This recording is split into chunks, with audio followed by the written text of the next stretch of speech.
got the commissioners from Okaloosa County, Chairman Mel Ponder, and then we have Vice Chairman Nathan Boyles, and then Commissioners Mixon, Ketchel, and Goodwin. So I want to thank you guys for coming. And then also Dr. Devin Stevenson from Northwest Florida State College. Glad to have you here with us. And I think today's announcement will be really exciting for this county. Before I do that, you know, I'm looking around, and this gas is going up even more. Yes. I mean, I think it's going to be, I'm seeing it like close to $5 even some parts of Florida. It was probably about $4.15 just a couple weeks ago. So it's going up. And, you know, they're not doing energy in the United States. Now they say they want to get oil from Maduro in Venezuela, which all that's going to do is just line his pockets, and actually it'll help Russia. They're always talking about, you know, Russia and Putin. Well, they have a very close relationship with Maduro and Putin, and so they're doing that. They'll beg OPEC, but they will not do more energy in the United States. And the result is that they've really reduced our ability to be energy independent and produce our own energy. They're canceling oil and gas leases in places like Alaska, and the people that have to fill up their gas tanks are the ones that are paying the price for those bad policies. And so I think what Elon Musk said the other day about, you know, whoever puts that stuff into the teleprompter is kind of who the president is, because you just never know. But this is a huge failure, and it's really difficult for a lot of people. And we have not even hit summer driving season yet. So I think you're going to see it, you know, unless they reverse course, you're going to see it over $5 a gallon for unleaded. And in places like California, it'll probably be like $7 or $8 because of all the taxes they have. That is going to be a huge, huge hit to a lot of working people. And the thing is, the energy, when that's more expensive, it actually permeates everything else as well. Because everyone, when you're producing things and you're doing this, you need energy. And so if those costs are going up, all the other things go. So it helps fuel inflation in more ways than just what you're seeing at the gas pump. And so I think if you look from the time Biden came in, you've seen major inflation, and they were warned about printing all this money. They said you could keep doing it, that there would be no inflation, and the result has been really sustained inflation for the first time in over 40 years. And, you know, who knows when the end is going to be. I think, though, because of a lot of this mismanagement, it's very possible that Biden plunges this country into a recession. And I hope that's not true. I think Florida's done what we should do to do things right, to actually have the state open.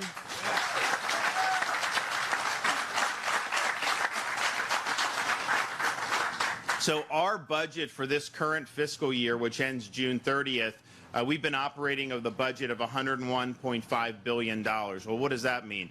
Well, compare us to our closest state population-wise, New York State. They have 3 million fewer people than we do. Their budget's $240 billion.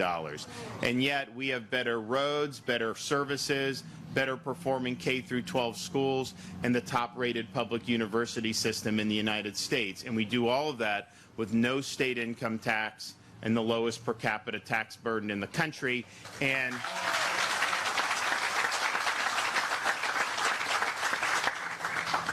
we won't know the final number until the fiscal year ends, but we are going to end this fiscal year on June 30th with a $101.5 billion budget. We're going to have a surplus of over $20 billion. That's the largest in the history of the state of Florida.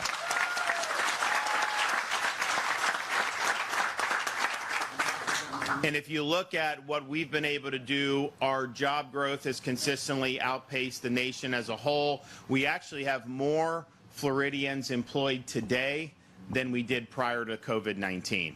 And many states still haven't recovered from that. We've outpaced the nation in labor force participation. You know, part of it was, you know, the state was open, and we said, okay, unemployment is if you lose a job, fine, but it's not just to not work. And so we made sure that we instituted the pre-COVID rules for everything that we were doing to incentivize people to work. So that helped. And then we've had more economic growth than the nation as a whole, very, very consistently. We'll produce the job numbers for April. Will come out on Friday, but we're going to have another good month with job numbers, private sector jobs in the state of Florida. So we're doing the things right. We're very fiscally strong, and I hope we don't end up seeing a recession, but I think you'd be foolish not to take steps to plan to protect the state in that event. And I can tell you this, with our surplus, if we do see a slowdown, we will not miss a beat. We will just move some money from surplus and plug whatever we need to plug. So law enforcement, infrastructure, education, all those things, done, taken care of, no problem, because we've done it right.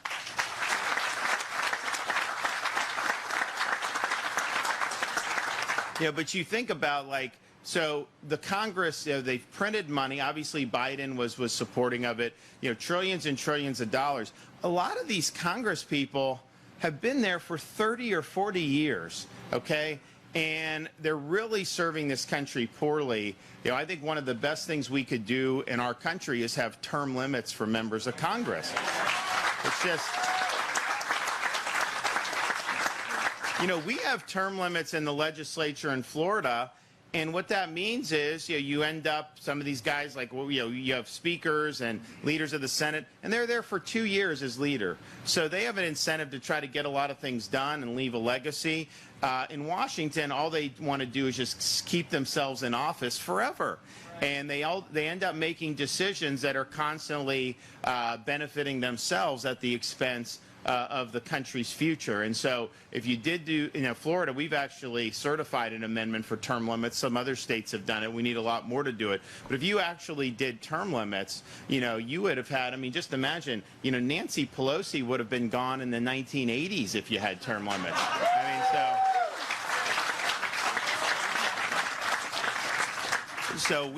But bottom line is that we are fighting back. We're doing what we need to do, and we'll see what ends up happening. But it's frustrating to see so many bad policies being posed on the American people. And one of the things that we're really concerned about is Biden has now created a disinformation bureau in the Department of Homeland Security, and they have this Nina Jankowicz, who is really off her rocker, that they've put in charge of this. And, she has been a huge supporter of conspiracy theories like Russia collusion and all these other things, but they're making her the arbiter of what's true and what is, quote, disinformation or misinformation. And the way they're doing it is, whatever the regime wants, they're going to say is the truth. And then if you dissent from that, they're going to say it's misinformation. But if you think about it, over the last 2 years with things like COVID, all the things that I was saying early on and others, they would say is misinformation. And then 6 to 12 months later, people would admit it's true. Like, for example, if you get COVID and recover, you have protection through natural immunity. The CDC denied natural immunity. They said it was misinformation for like a year and a half. Now they kind of begrudgingly admit it, but they still don't admit like they would.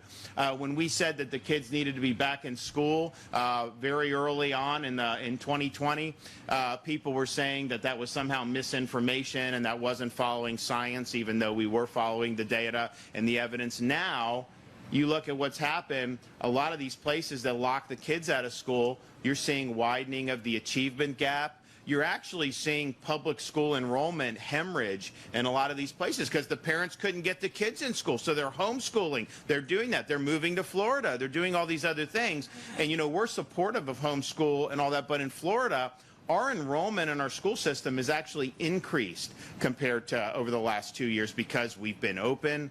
We said the kids don't have to wear masks for 8 hours a day. We're working to make sure that they're...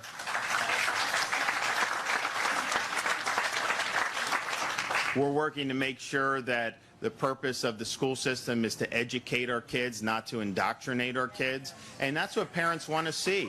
So we are doing more, than anybody. On education across the board. But just that, making sure we didn't see achievement gaps widen, and then being a place where the enrollment is actually one of the few states in the country where it's increasing. That's tied to the funding.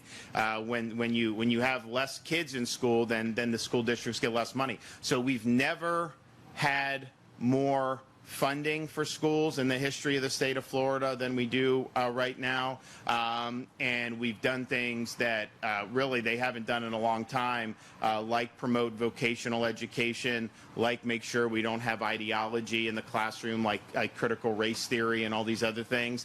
And that's really what leadership's all about. We got to get out there and get it done. And we had the issue where we wanted parents to be able to send their kids to these young grades without having things like woke gender ideology in the curriculum. And that was something that was important to a lot of parents. You know, some of the media didn't like it, and there were some companies that didn't like it. But you know, at the end of the day, we govern this state on the basis of what's in the best interest of the people of this state, not what some California-based corporation thinks they want to see. And that's just the way it's going to be. So you saw all that, and they would say all this stuff with the schools and natural immunity, and even saying that COVID was less risky for young people than old people. They said that was misinformation at one time. They said an 8-year-old kid and an 80-year-old, everyone's still at risk, and that was wrong, and we were right on that. And so having the government tell you what's true and not is antithetical to the values that this country was founded on, particularly a regime that is so divorced from reality like this one is. But what they're going to do is they are going to take people that they want to marginalize and silence, and they are going to categorize what you're saying as disinformation or misinformation. Now, they're not going to have the federal government necessarily directly crack down on that, but what they are going to do is they are going to give that information to the social media companies, and they're going to expect Google and Facebook and Twitter, if Musk doesn't end up getting it, they're going to end up relying on them to enforce what they say is proper information and what they say is disinformation. But you know what? If you have good ideas and you have good policies, you don't need to worry about people criticizing you. The only reason they worry about it is because they don't want people to know the truth. And so trying to stifle dissent, and they're trying to muzzle people who are speaking out because they see the nonsense that's going on around them. I mean, just think about what the NCAA did with the women's swim championship.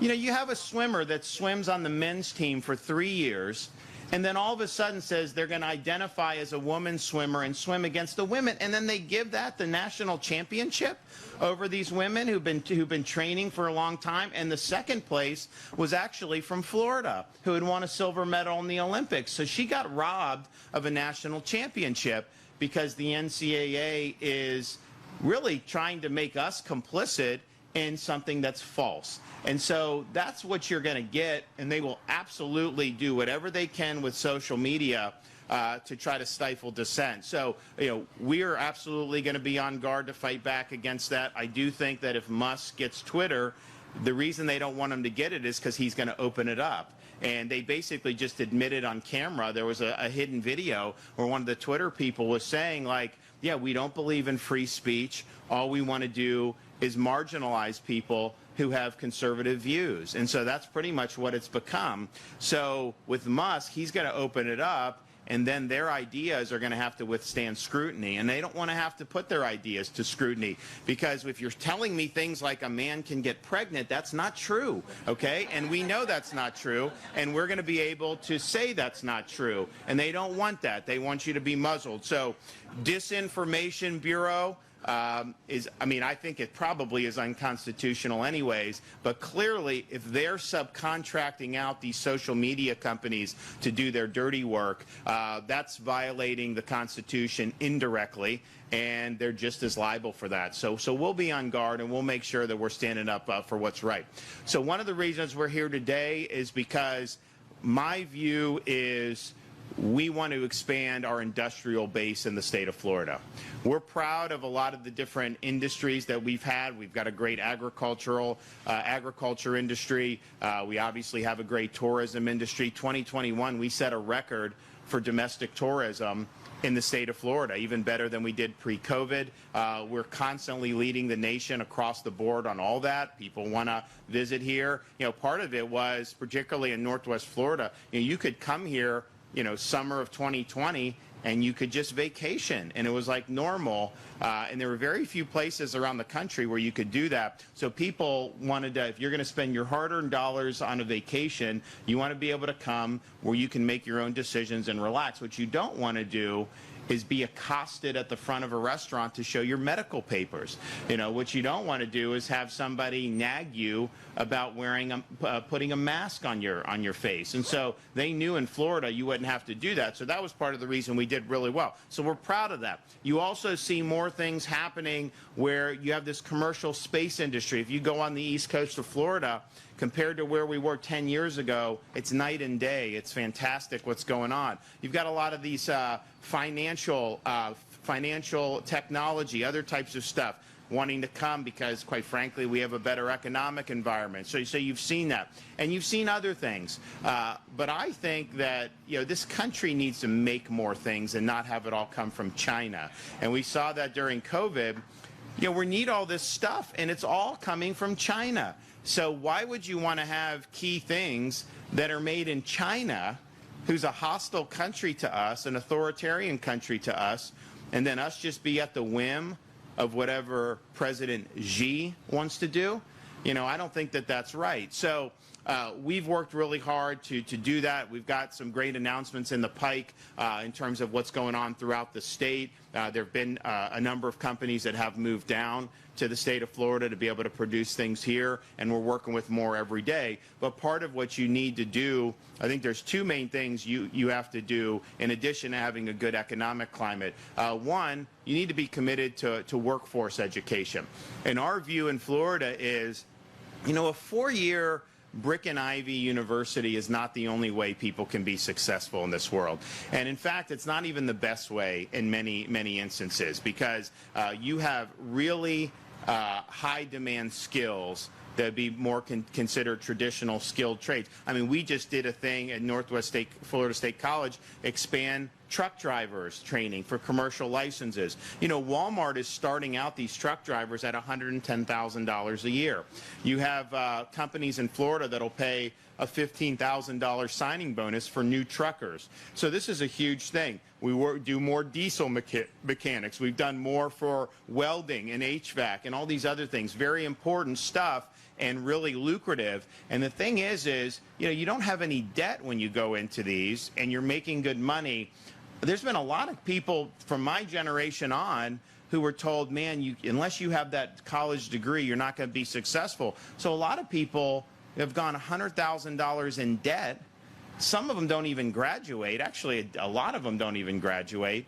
And then some of them graduate and they have a bachelor's of arts in zombie studies. Okay, well, and then they end up working at a job they could have at a high school, and they're deep in debt. And so it doesn't mean that there aren't good pathways in universities. And in Florida, we don't let our state universities raise tuition. So it's actually affordable, and you can go and you will not have to go $100,000 in debt, particularly if you have bright futures or all these other things. So we're proud of that, and there's obviously a pathway for that. But there's just as viable pathways to go the route of skilled trades and other type of career education. And so we've put our money where our mouth is. We've added 50 apprenticeships in the last couple years. We're now really one of the leading states for workforce education. So these companies, if they're looking to expand footprint, they know that we have our state colleges, our school systems that are going to work with the state to be able to produce people who have the necessary skills. So I think we've done a good job on that.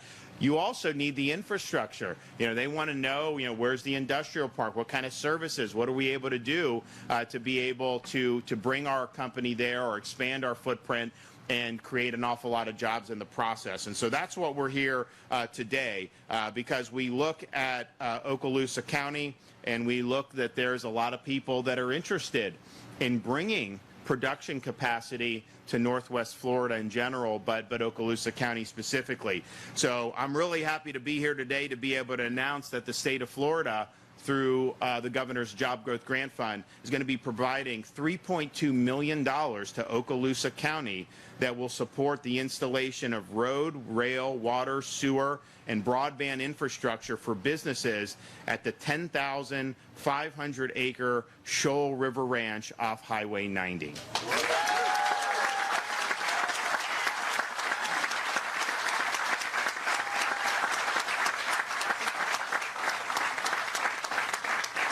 So this build out of this industrial site will create unprecedented opportunities in Okaloosa County, consisting of as much as 11,000 new jobs. But we believe that this will include 4,000 new jobs in manufacturing with an economic impact of almost $50 million by next decade. Right now, there are 2,900 manufacturing jobs in all of Okaloosa County. And so this project will more than double manufacturing jobs in this area. So this is big.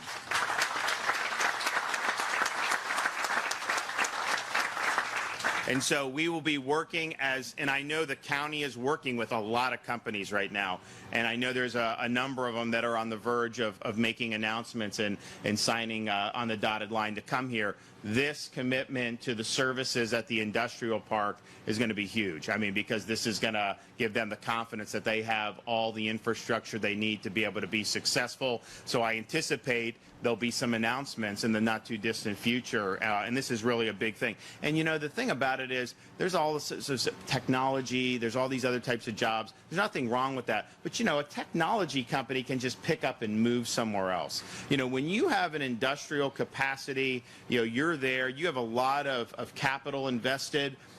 You know, you're there as part of the community, and that not only means jobs that can fill now, but it also means as more students graduate, as more people need employment, that this becomes something that people in the community can rely on. And so I think it's a sturdier way to have a foundation of an economy, and I'm really excited that we're going to do it. And I know we will get great cooperation from the school district here in Okaloosa, from Northwest Florida State College. So if there's certain things that are needed, we will make sure we all work together to develop those programs so that our students in Northwest Florida have opportunities to move immediately into gainful employment. So we're going to be hearing from some other folks. So first we're going to hear from Mel Ponder, then we're going to hear from Dane Eagle. But before we do that, we will present the check. All right. Who wants to take it? All right. We'll take this.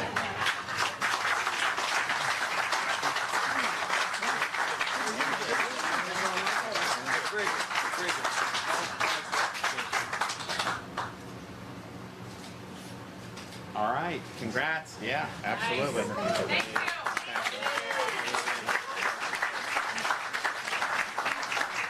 All right, go ahead.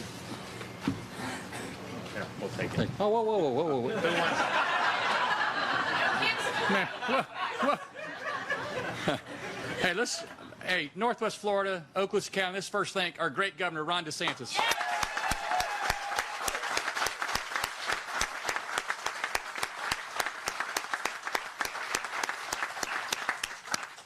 Governor, thank you so much for coming to Okaloosa County today. Secretary Eagle, thank you so much for coming to Okaloosa County today. It's a great honor, always a great honor for us here at home to welcome our great governor within our footprint. And always when he comes, he brings good news.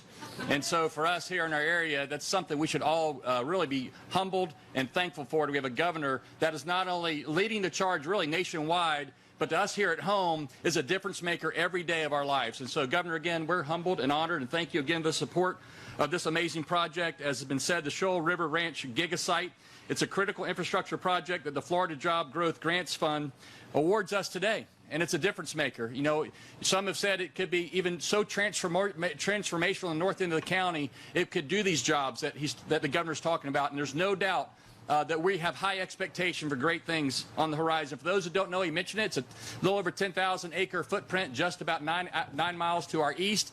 Roughly 2/3 of the footprint is north of Interstate 10. Roughly 1/3 is about south of Interstate 10. So it's an amazing footprint for us to work with. A couple points of information I just want to share quickly. It's bigger than a mega site. It's actually labeled a gigasite. There's nothing else this size. Listen to the stat. There's nothing else this size with this much access to a major interstate in the state of Florida. Let me repeat that. There's nothing else this size with this much access to a major interstate in the state of Florida. If that doesn't start to get you excited, I don't know what else does.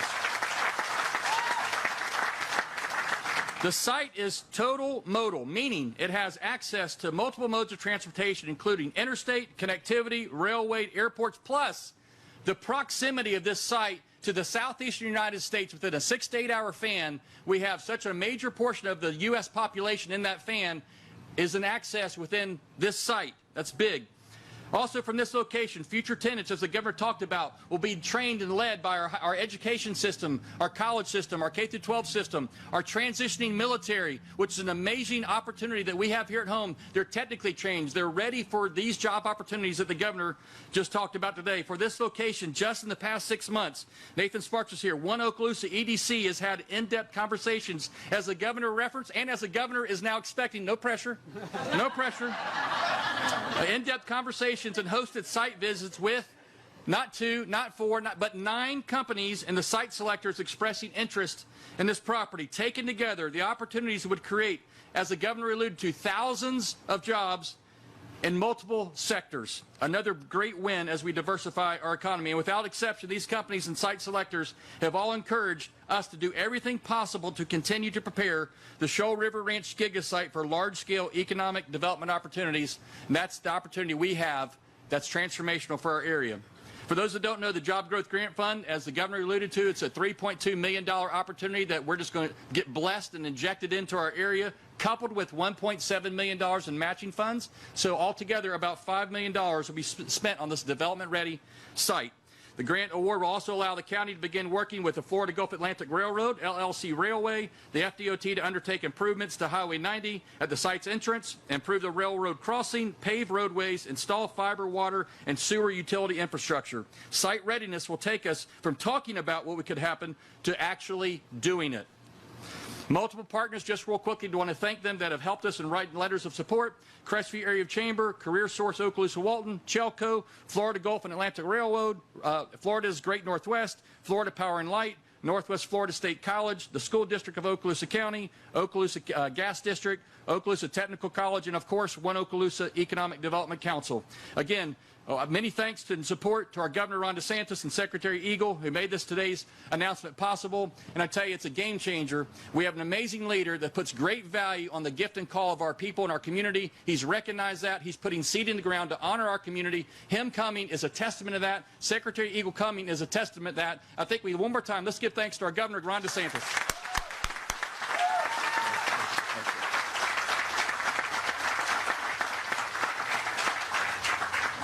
Well, thank you, Mel. And we're also going to have Secretary of the Department of Economic Opportunity, Dane Eagle. Woo. Well, as the governor mentioned in his comments about the governor's Job Growth Grant Fund, it's one of the top priorities and tools that he has to lure businesses to Florida. But we do that by focusing on our communities, working with our cities and counties, state colleges, technical colleges to work on infrastructure and workforce programs across the state that are going to lure businesses and jobs to be able to fulfill in your communities. So as we're doing that, as the governor's tasked our agency to work with EFI in doing that, he ultimately makes the final choice on where these awards are going to land. We were here just 6 months ago awarding nearly $3 million in Okaloosa County to Northwest Florida State College for diesel mechanics. That's going to do wonders with the technical, logistical nightmare we've been seeing nationally. Not only is it going to help out Okaloosa County, but all of Florida, the southeastern United States.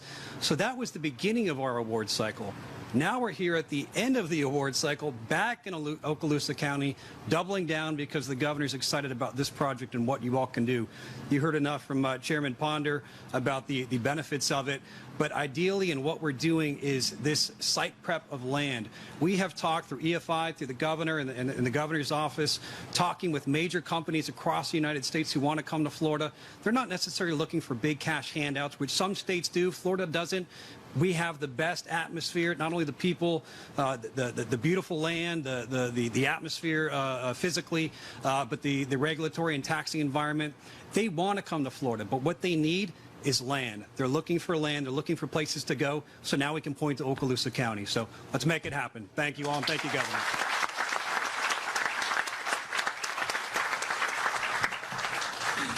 Well, I want to thank everybody. I'm excited about this. I think it's going to bear a lot of great fruit for this community, and we'll continue working, make sure that we've got good infrastructure, good opportunity for job training and career education. Also, just would like to point out that we are bracing for the Biden administration repealing something called Title 42 at the southern border. And if you've looked, we've had, since Biden has become president, I think about almost 2.5 million people illegally cross the southern border. What does that mean in terms of the quality of life for Americans? Well, we know we've seen record human trafficking, sex trafficking, drug trafficking, such that now the #1 cause of death for people 18 to 45 in the United States of America is fentanyl overdose. They may be making it in China, but they are bringing it all right across the southern border because of what he's doing. Now, even as bad as those numbers are, that has all been done with this Title 42 in place that was a legacy from the Trump administration, where they are at least turning away some folks who are trying to come illegally. When they open that, you're going to see a major flood of people going across the southern border. And we've taken action. I mean, I sent people last year from Florida to help Texas. You know, the problem was they would be capturing these people coming illegally, and they just walk right across. I mean, they just walk right across. And so you give them to the feds, and then the feds would release them anyways. And so I didn't think that that was really a good use of resources. You know, they need to be putting them back. I mean, that's really what you should do. So we sued Biden on catch and release, actually in Northwest Florida in federal court, and we're winning that case. So, you know, we'll see what happens. Well, I'm also going to sign a bill here in the next couple weeks that if there's contractors that the federal government hires to dump illegal aliens in Florida, then those contractors forfeit the ability to do business with the state or with local communities. And we're just not going to do it. And then I got money from the legislature, which will be available starting in June, so that if Biden is busing illegal aliens into our state, we're taking those buses and rerouting them to Delaware and other jurisdictions.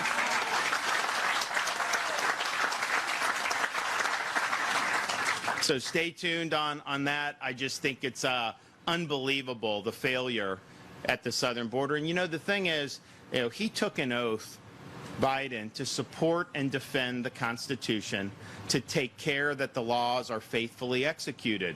And he is violating his own oath of office by allowing massive numbers of people to come across the border illegally.